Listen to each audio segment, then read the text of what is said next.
اعوذ باللہ من الشیطان الرجیم بسم اللہ الرحمن الرحیم الحمد للہ رب العالمین والصلاة والسلام علی رسولہ النبی الکریم وعلی آلہ وصحبہ اجمعین، اما بعد، ساری تعریفیں اس رب ذوالجلال کے لیے سزاوار ہے جو سارے جہانوں کا خالق اور پروردگار ہے، جس نے اس کائنات کو کن فیکون کے ذریعے پیدا کیا، اور لاکھوں درود و سلام اس آقائے نامدار ذات بابرکت احمد مصطفیٰ محمد مصطفیٰ صلی اللہ علیہ وسلم کی ذات بابرکت پر، جنہوں نے گمراہ انسانیت کو راہ ہدایت نصیب کیا، بھٹکے ہوئے انسانوں کو جو غیر اللہ کی عبادت کرتے تھے الہ واحد کی عبادت کی طرف متوجہ کیا، اور بھٹکے ہوئے بندوں کو اللہ سے جوڑا۔ آج جو عنوان ہے ووٹ کی اہمیت، عزیزان گرامی، کیونکہ یہ شریعت انفارمیشن لیکچر ہے، سوال پیدا ہو سکتا ہے کہ ووٹ کا تعلق شریعت سے کیا ہے۔ پھر جبکہ سیاسی لوگ بڑے بڑے جلسے منعقد کر کر، عوامی جلسے منعقد کر کر اپنے لیے ووٹ طلب کر رہے ہیں، ایک گرما گرمی کا ماحول ہے، ایسے ماحول میں ووٹ کو شریعت سے جوڑنا کہاں تک مناسب ہے، اور کیا حقیقت میں شریعت اسلامی اس بارے میں کوئی رہنمائی کرتی ہے، اور کرتی ہے تو کیا اس سے واقف ہونا ہماری ذمہ داری نہیں؟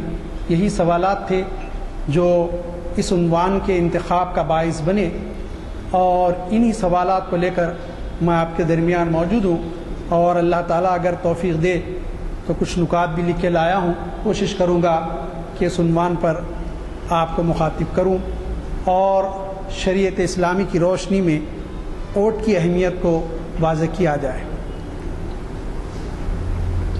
اس عنوان کے ساتھ ہی لفظ سیاست ذہن میں آتا ہے، اور لفظ سیاست کے ساتھ ہی موجودہ سیاسی جماعتیں اور ان کے سیاسی معاملات اور سیاسی ہتھ کنڈے اور سیاسی جماعتوں کے لیڈروں کا پارٹی بدلنے کا ریکارڈ اور وعدوں سے انحراف، ابن الوقتی اپنے مفاد کے لیے اپنے منشور اور اصولوں سے انحراف، الیکشن کے وقت ووٹوں کے حصول کے لیے عوام سے ہاتھ جوڑ جوڑ کر گلی گلی گھوم پھر کر ووٹ مانگنا، اور کامیابی کے بعد عوام کو اپنے آفس کے چکر لگوانا، الیکشن کے وقت اپنے ناقابل عمل وعدوں کے ذریعے عوام الناس کو ہتھیلی میں جنت دکھاتے ہیں، اور پھر 5 سال تک خود اپنی بنائی ہوئی جنت نما آفس میں رہتے ہیں، اور عوام کا کوئی پرسان حال نہیں ہوتا۔ ایسی باتوں سے عوام بیزار ہیں اور سوچتے ہیں کہ ہمارے ووٹ سے لیڈر بنتے ہیں اور روپیے لوٹتے ہیں، جو کل تک جو معاملی کسان کا بیٹا تھا آج اس کے پاس ایئر بس ہے، کئی ہوائی جہاز اس کی کمپنی رکھتی ہے۔ سیاست غنڈوں اور لٹیروں کا معاملہ ہے، کیوں اس گرمی کے موسم میں ہم گھر سے نکل کر قطاروں میں ٹھہر کر ووٹ ڈالیں؟ ایسا سوچنے والے بھی بڑی تعداد میں ہیں۔ انشاءاللہ تعالی میں آج کی اس گفتگو میں ایسا سوچنے والوں کی سوچ کا بھی جائزہ لوں گا۔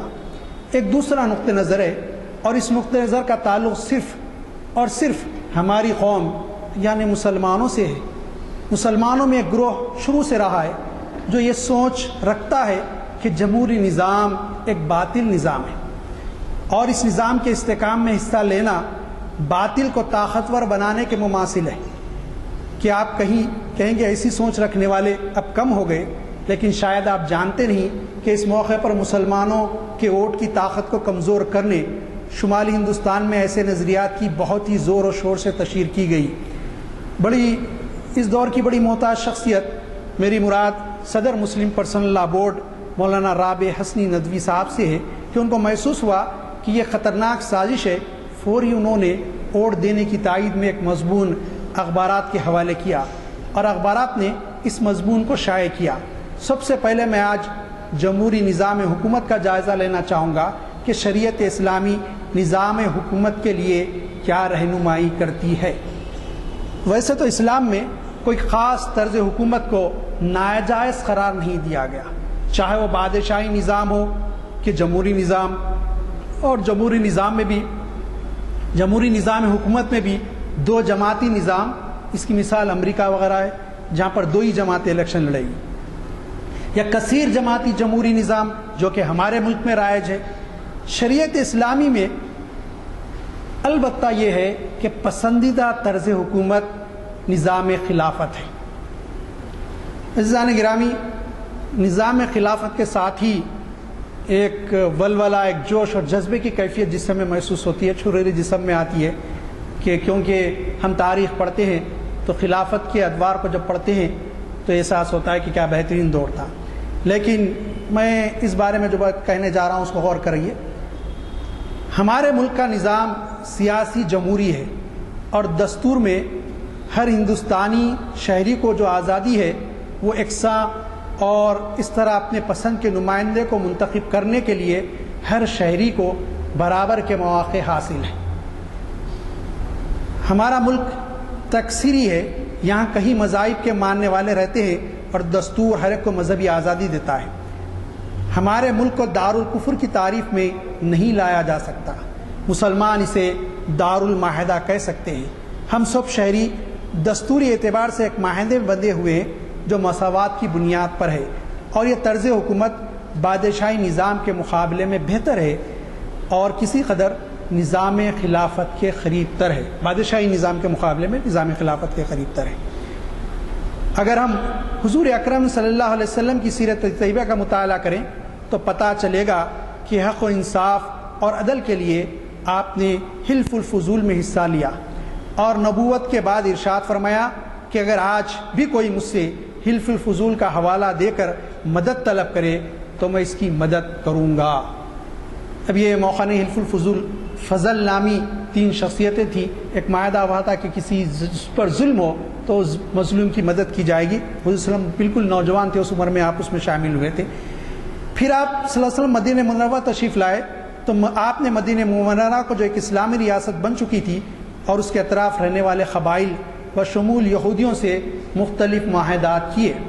یہ موقع نہیں کہ میں ان معاہدات کی تفصیلات میں جاؤں، انشاءاللہ تعالی کسی اور موقع پر ان معاہدات پر گفتگو ہو سکتی ہے، لیکن میں بتلانا چاہتا ہوں کہ یہ معاہدات ریاست مدینہ منورہ اور اس کے اطراف کے علاقوں کی حفاظت اور ان کو حملہ آوروں سے محفوظ رکھنے اور ایک دوسرے کی مدد اور تعاون سے ان کی مدافعت کرنے کے لیے تھے۔ یہ ملک مسلمانوں کی اکثریت کا نہیں ہے، یہ بات غور سے سنیں، اور نہ شریعت پوری طور پر یہاں نافذ کی جا سکتی ہے، اور اس ملک کی بقا اس میں ہے کہ جن جمہوری اصولوں پر اس ملک کی بنیاد رکھی گئی ہے وہ اس پر قائم رہے، اور جس طرح اس ملک کے دوسری قوم کے لوگ اس کے ذمہ دار ہیں، مسلمان پر بھی اسی طرح دستوری ذمہ داری عائد ہوتی ہے کہ اس کے سیکولر جمہوری نظام کے استحکام میں اپنا حصہ ادا کریں۔ کسی مسلم اکثریتی ملک میں حیائے خلافت کی تحریک چل سکتی ہے، میں نے وہاں خلافت کا تذکرہ کر کے چھوڑا تھا پھر لایا ہوں، یہاں نہیں، یہ لوگ اس بات کو سمجھے کہ یہاں یہ نہیں چل سکتی۔ میں تاریخ کے اس دور میں اس وقت جانا نہیں چاہتا کہ ابوالکلام آزاد نے خلافت تحریک کیوں شروع کی تھی، کیونکہ پھر ایک دوسرا موضوع ہو جائے گا۔ میں آپ سے کہہ رہا تھا کہ اس ملک کے دانشوروں نے جمہوری بنیادوں پر اس ملک کا دستور بنایا، اور اس جمہوری انتخابی نظام کے ذریعے اس ملک میں حکومتیں قائم ہوتی رہی ہیں۔ بحیثیت شہری ہر مسلمان کی ذمہ داری ہے کہ یہاں کے سیاسی عمل میں حصہ لیں اور اپنے ووٹ کا استعمال کریں، کیونکہ ہم نے دستور کو مانا، گویا ہم نے عہد کیا ہے کہ اس ملک کے وفادار رہیں گے۔ بحیثیت مسلمان ہماری ذمہ داری یہ بھی ہے کہ ہم اس ملک کے شہری ہیں، اور ملک بھر میں اور یہاں کی اقلیتوں اور پسماندہ طبقات کو یہ جاننا چاہیے کہ دستور نے جو حقوق تمام طبقات کو دیے ہیں اس کو لے کر شروع سے ایک گروپ جس کو سنگ پریوار کے نام سے جانا جاتا ہے بڑا بے چین رہا ہے، اور دستور نے جو مراعات پسماندہ طبقات اور اقلیتوں کو دی ہیں اس پر حملہ کرتا رہا ہے، گویا کہ وہ دستور پر مکمل بھروسہ نہیں رکھتا، اور ان کا کہنا ہے کہ جب کبھی وہ 2/3 اکثریت حاصل کریں گے اس وقت دستور کا سوشل میکانزم کیا جائے گا، یعنی ان آزادیوں پر لگام کسی جائے گی۔ ایسے میں پسماندہ طبقات اور اقلیتوں پر اور سیکولر زہر رکھنے والے ہندو برادران وطن پر بڑی ذمہ داری عائد ہوتی ہے کہ وہ ایک ایک ووٹ کا استعمال سوچ سمجھ کر کریں اور ایک ایک ووٹ کو ضائع ہونے نہ دیں، کہ جمہوری اقدار کا تحفظ اور اس کو تقویت پہنچانے والے عمل میں حصہ ادا کریں۔ ووٹ ہمارا حق ہے اور اس کا استعمال ہماری ذمہ داری ہے۔ میں نے شروع میں کہا تھا کہ شریعت کی روشنی میں اس کا کیا معاملہ ہے، آئیے اس طرف جاتا ہوں۔ بر صغیر کے علماء کرام نے ووٹ کی حیثیت شہادت کی حیثیت قرار دی ہے۔ لفظ شہادت بہت ہی وسیع مفہوم کو اپنے اندر سموئے ہوئے ہے۔ اس سے قبل کہ میں شہادت کے مفہوم پر آپ سے کچھ عرض کروں، میں بتانا چاہتا ہوں کہ ہم نے ووٹ کو صرف ایک سیاسی عمل کا حصہ سمجھ کر علیحدہ کر دیا اپنی زندگیوں سے۔ جی ہاں، وہ آگے بتا نہیں آگے۔ ہم نے صرف اس کو ایک سیاسی عمل سمجھ کر علیحدہ کر دیا اور اس کی اہمیت کو کبھی شریعت اسلامی کے دائرے میں لانے اور سوچنے کی کوشش نہیں کی۔ مسلمان کی زندگی کا ہر پہلو اور ہر کام شریعت اسلامی کے تابع ہوتا ہے۔ ہمارا ہر عمل اللہ کے ہاں ریکارڈ ہو رہا ہے۔ قرآن میں ارشاد فرمایا گیا وَإِنَّ عَلَيْكُمْ لَحَافِظِينَ كِرَامًا كَاتِبِينَ يَعْلَمُونَ مَا تَفْعَلُونَ، اور تم پر یاد رکھنے والے معزز لکھنے والے مقرر ہیں جو تمہارے سب بات کو جانتے ہیں۔ مسلمان تو وہ ہے جس کا ہر عمل اللہ کے لیے ہو، اس کا اٹھنا، اس کا بیٹھنا، چلنا پھرنا، عبادت، شادی بیاہ، ملازمت، تجارت، معاشرت، معاملات اور سیاست، غرض ہر وقت اس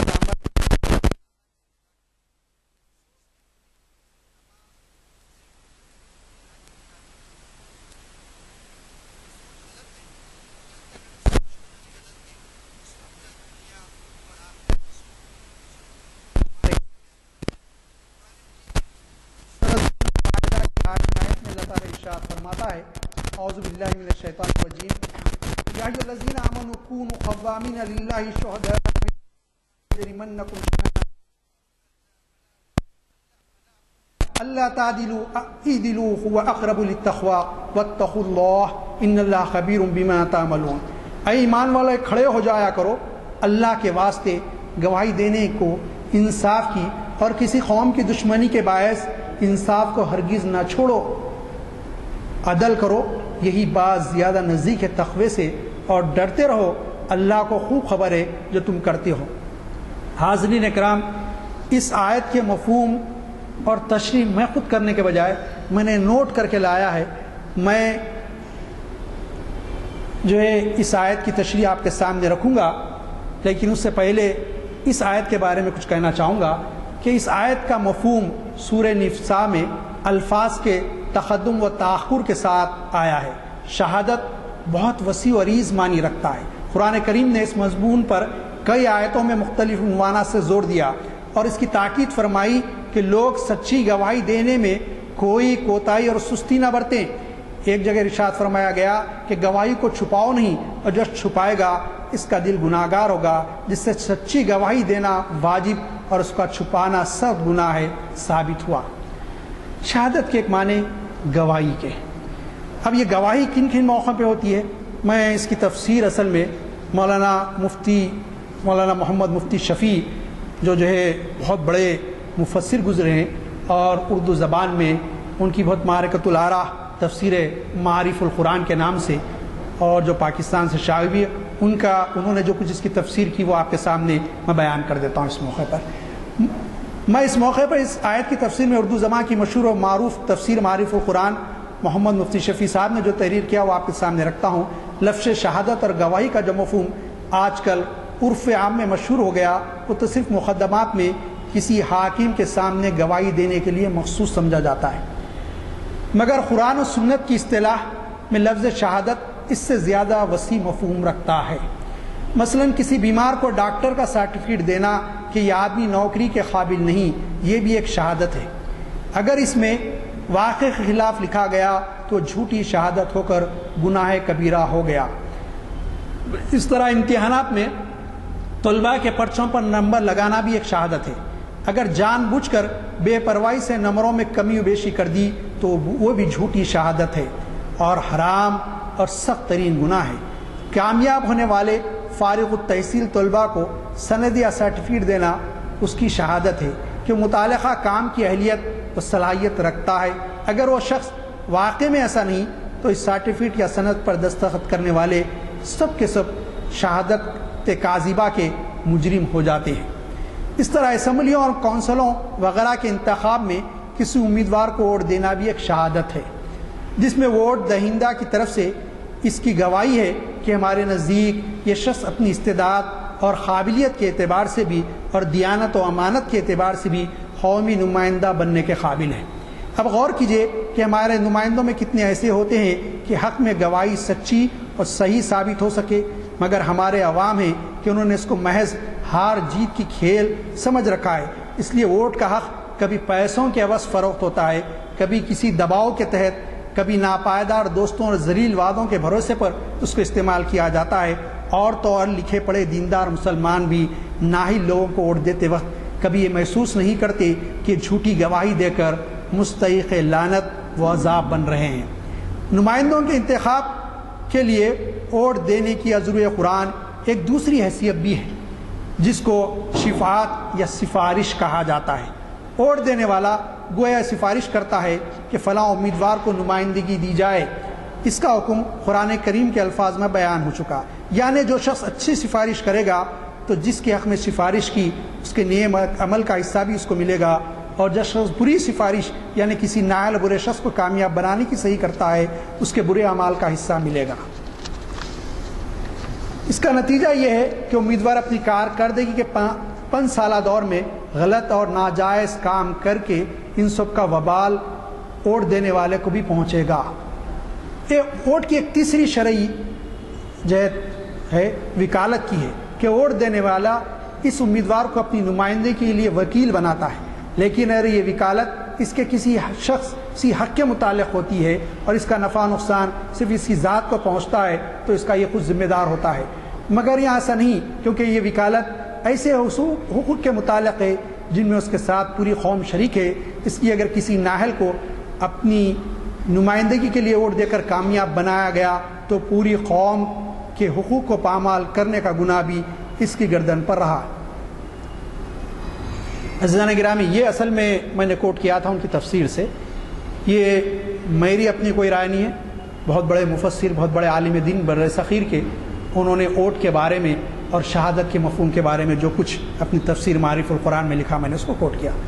یہاں پر میں کچھ باتیں اس تفسیر کی روشنی میں آپ کے سامنے عرض کرنا چاہوں گا ہمارے ملک کے حالات کے پیش نظر. اس ملک میں بعض لوگوں کا ایک خیال ہے کہ امیدوار اچھا ہونا چاہیے. بعض لوگ کہتے ہیں امیدوار اچھا ہونا، یقیناً یہ بات کسی حد تک درست ہے، لیکن مکمل درست نہیں سمجھتا میں اس کو. کیونکہ آدمی کتنا بھی اچھا ہو لیکن وہ اسمبلی یا پارلیمنٹ میں اپنی پارٹی کی پالیسی کے خلاف نہیں جا سکتا. ایک عالم بہت زبردست محرر ہیں، میں نام لینا نہیں چاہتا، اور ملی مسائل پر اخبارات میں بہت اچھے مضامین لکھتے رہتے ہیں، لیکن جب پارلیمنٹ پہنچے تو کسی مسئلے پر کبھی بھی اس انداز میں مسلمانوں کے مسائل کو پارلیمنٹ میں نہیں اٹھائے جن سے بہت زیادہ توقع تھی. ان کے ایک شاگرد عالم حیدرآباد میں رہتے مجھ سے کہا کہ ہمارے مولانا کیا ہو گیا متین صاحب؟ میں نے کہا کہ جماعت کی چھاپ کا اثر یہی ہوتا ہے. تو یہ کہ جو ہے شخصیت کا یہاں کا جو نظام ہے اس میں صرف شخصیت کا بہتر ہونا نہیں ہے، بلکہ ہم کو دیکھنا پڑے گا جس جماعت کا وہ نمائندہ ہے وہ جماعت ہمارے لیے کتنی سود مند ہے، یہ بھی ہم کو دیکھنا پڑے گا. عزیزان گرامی، اللہ تعالیٰ نے ہر ذی روح میں یہ جبلت رکھی ہے کہ حصول منفعت اور دفع مضرت، اس سلسلے میں انسان کو شعور اور ادراک بھی عطا کیا گیا کہ دفع مضرت کے سلسلے میں حکم دیا گیا کہ اگر حالت نماز میں سانپ نظر آئے تو نماز توڑ کر اس کو مارا جائے. لیکن افسوس کہیے کہ قوم کے اکابرین میں بعض ایسے ہیں جن کو اپنی ذاتی منفعت کا خیال رہتا ہے، قوم و ملت کی فکر نہیں رہتی. اس کی مثال یہ کہ حال ہی میں فرقہ پرست سیاسی پارٹیوں کے سربراہ نے بعض علماء سے لکھنؤ میں ملاقات کی دوسرے دن اخبارات میں اس لیڈر کی تعریف ہونے لگی کہ وسیع القلب وہ ذہن رکھنے والا آدمی ہے جو ہم سے ملا. افسوس کہ ان کا یہ عمل ان کے پیچھے چلنے والے گروہوں کو یہ سنگل نہیں دے رہا ہے کہ اس پارٹی کو ووٹ دیا جا سکتا ہے. بات یہ ہے کہ آپ میں جتنا جانتے ہیں کہ اگر یہ پارٹی، آپ یہ جانتے ہیں اچھی طرح کہ اگر یہ پارٹی اقتدار میں آتی ہے تو کیا گل کھلائے گی، یہ بھی کچھ کم نہیں جانتے. لیکن خطرہ یہ ہے کہ اقتدار میں آ جائے تو سب کا جو ہوتا ہوئے مگر میرے تعلق سے ہمدردی کا جذبہ تو رہے گا. اصل یہ ذاتی منفعت ہے. آپ سوچئے جو پارٹی علی اعلان رام مندر ایکسا سول کوڈ کی بات اپنے منشور میں کرتی ہے، ان کے نمائندوں کو کامیاب کرنا چاہیے یا نہیں؟ اگر لوگ یہ کہتے ہیں کہ سب سیاسی لیڈر اپنے جیب میں بھر رہے ہیں، ٹھیک ہے آپ کی بات، لیکن مسلمانوں کے مسائل مسلم جماعتیں اسمبلیوں کے پارلیمنٹ میں اٹھاتی ہیں اور آواز بلند کرتی ہیں. پھر اس کے بعد جو کوئی مسلم جماعت جہاں کہیں نہ ہو وہاں ایسے سیکولر جماعت کے امیدوار کو ووٹ دینا چاہیے جو فرقہ پرستوں کے بڑھتے ہوئے قدم کو روک سکے. ہر ریاست کے حالات دیگر ہیں، اپنی ریاست کے حالات کے لحاظ سے وہاں کے مسلمان فیصلہ کریں اور متحدہ ووٹ کا استعمال کریں. یہ بات ذہن میں رکھیں کہ آپ کا ووٹ بٹ نہ پائے. بعض جگہ ایسی صورتحال ہے اور دو ہی بڑی پارٹیاں آپ نے سامنے، کوئی تیسرا آپشن نہیں ہے، تو جذبات میں گئے بغیر ہوش مندی سے کام لے. کیونکہ میں دیکھ رہا ہوں اور بعض اہل علم بھی کہنے لگے ہیں کہ دونوں ہمارے دشمن ہیں، ایک کہتی ہے اور دوسری عمل کرتی ہے. یہ کس حد تک درست ہے؟ ہاں میں یہ کہہ سکتا ہوں کہ کسی حد تک درست ہے، کس حد تک نہیں، کسی حد تک درست ہے، لیکن پوری طور پر صحیح نہیں. میں آپ سے کہتا ہوں کہ ایک دشمن ہے جو ہر وقت آپ کو کچھ تھوڑی موٹی تکلیف پہنچاتے رہتا ہے، ہمیشہ کچھ نہ کچھ تکلیف اس سے پہنچتی رہی ہے، لیکن کبھی اس نے آپ کے قتل کا ارادہ نہیں کیا، آپ کے وجود کو ختم کرنے کا ارادہ نہیں کیا، نہ کوئی ایسا منصوبہ رکھتا ہے کہ آپ کے وجود اور آپ کے تشخص کو ختم کر دیا جائے. لیکن یہ دشمن ستاتا رہتا ہے، تکلیف پہنچا رہتا ہے، چھوٹی تکلیف اس سے پہنچتی رہتی ہے. ایک اور دشمن ہے جو کھڑا ہوا اس ارادے سے ہے کہ آپ کے وجود کو ختم کر دیا جائے دنیا سے، آپ نیست و نابود ہو جائیں اس ملک سے. آپ سوچئے ایسے موقع پر جذبات اور احساسات تو یہ کہ اس نے مجھے اب تک کبھی تکلیف نہیں پہنچائی، میں اس کے قریب جا سکتا ہوں. عام آدمی سوچ سکتا ہے، لیکن میری اس گفتگو کے بعد دانشور اہل علم تو سوچتے ہیں آپ کے جیسے، لیکن جو ہے عام آدمی بھی سوچے کہ جذبات کی رو میں بہنا کہاں تک آپ کا اور میرا درست ہے، کہ تھوڑی سی تکلیف پہ جان کی پرواہ کیے بغیر اس دشمن کے قریب چلے جائیں جو میرے وجود کو مٹانے کے در پہ. عزیزان گرامی، مجبوری ہے کہ دونوں میں سے کسی ایک کو منتخب کرے. تو عقل مند وہ نہیں کہ ہر وقت تکلیف پہنچانے والے سے ڈر کر وجود اور تشخص کو اپنے خطرے میں ڈال لے،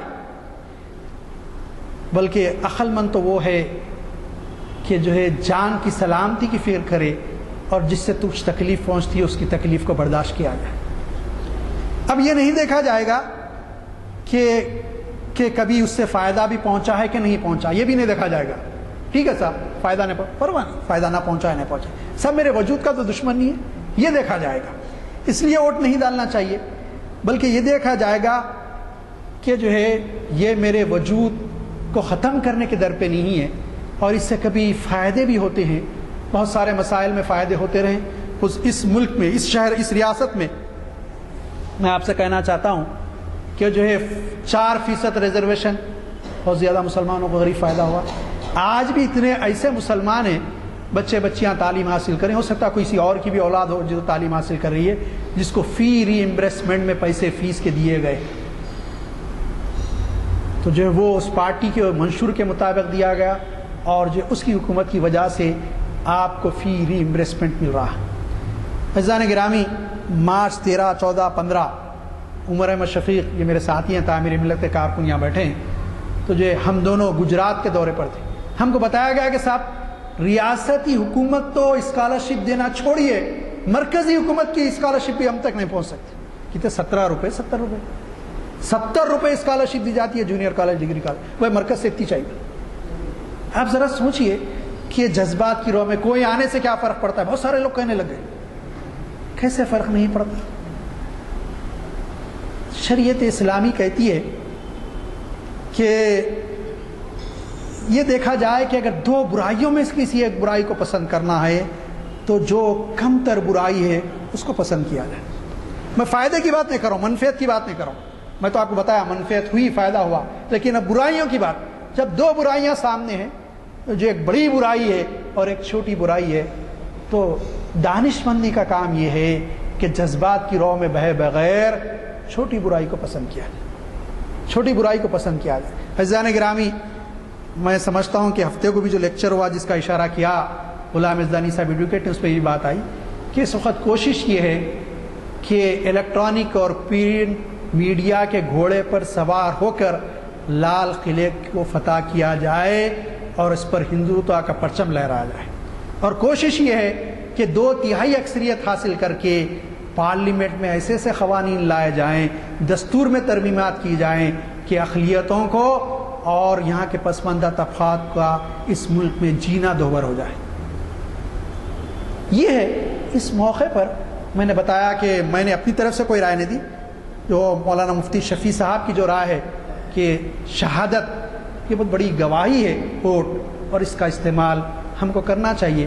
مسلمان لاپرواہ نہ ہو جائیں کہ صاحب بہت سارے صاحب ہمارا نمائندہ کچھ بھی نہیں کرتا. ایک صاحب مجھ سے کہنے لگے ہمارے حلقے کے, میں نے کہا کبھی گھر پہ آ کے غنڈہ گردی کرا, کبھی آپ کو مارا, کبھی آپ سے معمول وصول کرا, سب نہیں کرے. مطلب پھر اب اس سے بڑھ کے کیا ہونا, اس دور میں یہی غنیمت ہے صاحب. تو یہ کہ جو یہ بات ذہن میں رکھی جائے کہ جو ہے جہاں, کیونکہ ہمارے ریاست میں بھی, ہمارے ریاست کے ایک حصے میں بلکہ ہمارے شہر میں مسلم جماعت ہے, اس کے علاوہ کیرلا اور تمل ناڈو میں مسلم جماعت ہے, اس کے علاوہ آسام میں مسلم جماعت ہے, اور جن کے تینوں جماعتوں کی بڑی اچھی کارکردگی رہی ہے. بہت سارے خامیاں ان میں ہو سکتی ہیں, لیکن ہم یہ کہنا چاہتے ہیں کہ ان مسلم جماعتوں کے نمائندوں کو منتخب کیا جائے.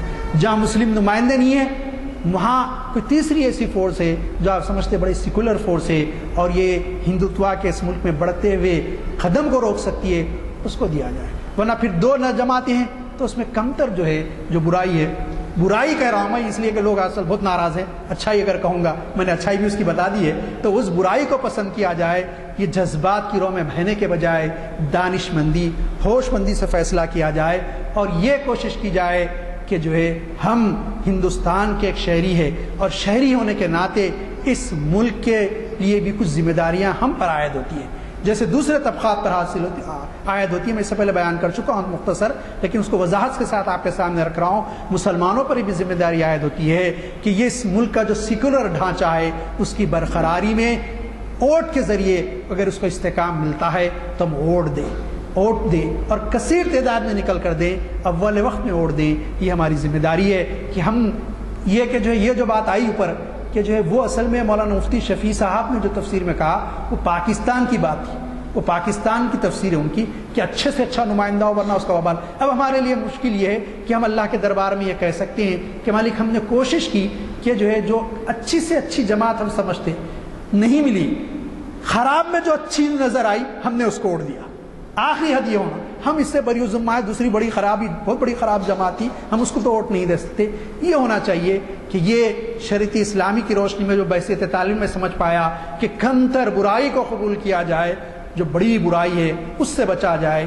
یہ شریعت اسلامی اس موقع پر ہم کو رہنمائی کرتی ہے. میرا جو کچھ ماخذ رہا ہے اس لیکچر کا وہ یہی کہ کمتر برائی کو اس دور میں مسلمان قبول کرے اور جذبات کی رو میں بہے بغیر نکل کر ووٹ دیں, اور ایسے حلقوں میں جہاں پر جو ہے کوئی مسلم امیدوار طاقتور نہیں ہے وہاں پر جو اس پارٹی کو ووٹ دیں جس کو ہم کمتر برائی سمجھتے ہیں, اور ان کے نمائندوں کو کامیاب بنائیں تاکہ ملک سیکولرزم کے اصولوں پر, اس کی بنیادوں پر, جیسا کہ اس کے بانیوں نے رکھا, بنیاد رکھی, یہ ملک قائم رہے اور ہر طبقے, ہر مذہبی گروہ کو آزادی کے ساتھ اس ملک میں جینے کا حاصل رہے, اور ان کے عقیدے کو اختیار کرنے, عقیدے پر عمل کرنے اور عقیدے کو لوگوں کے سامنے پیش کرنے کا جو بنیادی دستور میں جو حق دیا گیا وہ حق برقرار رہے. یہ کوشش ہونی چاہیے. اللہ تعالیٰ سے دعا ہے کہ مالک ہمارے ملک کے لیے وہی بہتر فرما جو یہاں کے انسانوں کے لیے بہتر ہے اور بالخصوص مسلمانوں کے لیے بہتر ہے. صلی اللہ تعالیٰ علی خیر خلق محمد وآلہ وصحبہ اجمعین برحمتک یا ارحم الراحمین. ابتدا ہی میں عرض کیا تھا کہ عنوان کی کتنی اہمیت ہے. آپ نے یہ خطاب سنا اور اس کے بعد آپ کو اندازہ ہو گیا ہوگا کہ پچھلے انتخابات اور اب کے انتخابات میں ایک بڑا بنیادی فرق ہے. پچھلے انتخابات میں جو منشور آئے تھے مختلف پارٹیوں کے، وہ منشور میں کسی قسم سے کوئی ڈائریکٹ آپ کے اوپر حملہ نہیں تھا، اور اب کے حملہ اس طرح سے ہو رہا ہے کہ ابتداً جو منشور جاری ہوئے ان میں کسی جگہ آپ کے ہمارے بارے میں ایسی باتیں نہیں کہی گئی جس سے آپ کے مستقبل کو خطرہ ہو. جنرل باتیں کہی گئی، کسانوں کے لیے کیا، انڈسٹری کے لیے کیا، تعلیم کے لیے کیا ہے. آپ کو پتہ ہے یا نہیں کہ ایک ایسی پارٹی ہے جو پارٹی نے منشور آخری دنوں میں شائع کیا، اور اس کی تاخیر کی وجہ یہ رہی کہ وہاں آپس میں رسہ کشی ابھی کے ساتھ اس قسم کی باتیں نہیں آنی چاہیے، ورنہ اقلیت جو مسلم اقلیت جو قریب ہو رہی ہے وہ دور ہو جائے گی. لیکن بعض ایسے حضرات جو آپ کی ہماری زبان میں کٹر کہلاتے ہیں، انہوں نے اس منشور میں ایسی چیزیں شامل کی جو آپ کے لیے سراسر نقصان دہ، اور جس کا آج سے نہیں بلکہ عرصے دراز سے اس پر نظر چلی آ رہی ہے. میری مراد آپ سمجھ رہے ہوں گے کہ آج آپ کو مسلم پرسنل لا یہاں پر عدالت سے اس کے تحت ریلیف حاصل کرنے، داد رسید حاصل کرنے کا موقع ہے. لیکن اب وہاں یہ کیا جا رہا ہے کہ کامن سول کوڈ ہم نافذ کریں گے. کیا ہے common civil code? Common civil code کے معنی یہ ہے کہ سول کوڈ میں ہے کہ ایک شادی، دو شادی نہیں. دو شادی بھی تو گورنمنٹ تنخواہ سے برخاست کر دیتی ہے، ایک ہی عورت سے آپ شادی کر سکتے ہیں. اسی طریقے سے اور دیگر ہمارے وراثت کے معاملات ہیں، وراثت کے معاملات کے اندر ہمارے مداخلت ہو جائے گی کامن سول کوڈ. اور میں اب تفصیل پہ تو نہیں جا سکتا، صرف اتنا کہہ رہا ہوں کہ 3 جو عنوانات دیے گئے ہیں اس کے اندر ان کے منشور میں، منشور یہ ہوتا ہے کہ ہم اگر پاور میں آئیں، آپ اگر ہمیں پاور میں لائیں، ہمیں اقتدار دیں، تو ہم ان چیزوں پہ عمل کریں گے. تو سب سے پہلا یہ کہہ رہے ہیں کہ کامن سول کوڈ ہوگا. کامن سول کوڈ میں کسی کے لیے کوئی ریزرویشنز نہیں ہوں گے جیسے کہ آج ہے. اسی طرح سے دوسرا یہ ہے کہ کشمیر کے معاملے میں جو حالات ہوئے تو ایک انگریزوں کے زمانے میں اس کو چونکہ خاص خصوصیت حاصل تھی، اس وجہ سے دستور میں جو 1950 میں نافذ ہوا ایک گنجائش یہ رکھی گئی کہ ایک آرٹیکل جسے کہتے ہیں دستور میں ایک گنجائش رکھی گئی، اس کو 374 کی دفعہ کے تحت ایک خاص مقام دیا گیا جو ہندوستان میں کسی اور ریاست کو حاصل نہیں ہے. اب یہ کہہ رہے ہیں کہ جب وہ ہندوستانی ریاست ہے تو وہ 374 کے تحت اس کو تحفظات کیوں دیے جائیں، لہٰذا ہم 374 کی دفعہ بھی ہٹا دیں گے. کامن سول کوڈ اور دستور، اور تیسرے اب آپ سب سمجھتے ہیں. اب میں کیا بولوں گا، بتائیے. اب بتائیے کہ کیا آپ اس کے لیے آمادہ ہیں کہ جس مسجد کو ڈھانے میں کئی ہندو اخبارات اور کئی ایسی تنظیموں نے مخالفت کی ہے، اور تو اور خود نرسمہا راؤ نے کہا کہ ہماری سب سے بڑی غلطی تھی، جو وزیر اعظم تھے اس وقت، انہوں نے بعد میں یہ کہا کہ صاحب ہماری سب سے بڑی غلطی جو ہوئی، ساری دنیا میں ہمیں رسوائی ہوئی کہ ہم نے مسجد کو، یعنی یہ وزیر اعظم تھے، ان کے دور میں ڈھایا گیا. اب اس کو ریک اپ کیا جا رہا ہے کہ نہیں صاحب وہ مسئلہ بھی ہم حل کریں گے. ہو گیا. قانون میں ایک نفس قانون یا اصول قانون کہا جاتا ہے، انگلش میں اسے جورسپروڈنس کہتے ہیں۔ جورسپروڈنس کیا ہے؟ جورسپروڈنس یہ ہے، ایک مثال دے دیتا ہوں آپ کو اس سے ہوتے ہیں۔ ایک باؤلی کے کنارے ایک مجمع جمع ہے، کیا ہے؟ تو وہ آدمی ڈوب رہا ہے، اس کو بچانا ہے، تو ایک شخص فوراً ڈائیو مارتا ہے اور اس کو بچا لیتا ہے۔ سوال یہ پیدا ہوتا ہے کہ جتنے لوگ کھڑے ہیں وہ لوگ یہ کہیں گے، واہ واہ واہ کیا نیک کام کیا بھائی، کوئی تیار نہیں تھا، اس وقت ڈائیو مار کے اس کو بچا لیا۔ مگر آپ کیا جانیں اس کا دل تو یہ ہے کہ تیرے کو اتنی آسانی سے موت مرنے نہیں دوں گا، صرف پانی کے گھونٹ پی کے ساتھ پکڑ لیے کہ مر جائے گا، میں تو تیری ٹانگ کاٹوں گا، تیرا سر کاٹوں گا، تیرے ہاتھ کاٹوں گا۔ اس کو کیا کہتے ہیں؟ موٹیو کہتے ہیں۔ قتل عمد جو کہلاتا ہے نا وہ یہ ہے۔ قتل ایک ہے، قتل عمد ایک ہے۔ قتل کیا ہے؟ لڑائی جھگڑا ہوا، مار دیا، قتل کر دیا، کسی کا کوئی بدلہ لینے کا۔ قتل عمد وہ ہے جو اندر ہوتا ہے اور باہر سے بالکل۔ اب آپ بھی سمجھ جائیے کہ اب آپ کا کیا حشر ہونے والا ہے اگر آپ اسے سمجھیں۔ حد تو یہ ہے کہ یہ صفوں میں اس قسم کی کا انتشار پیدا ہو گیا ہے کہ 2-3 سے اخبارات اگر نہیں پڑھتے ہوں تو پڑھ کے دیکھیے، صفحات خالی کیا گئے ہیں۔ کیا؟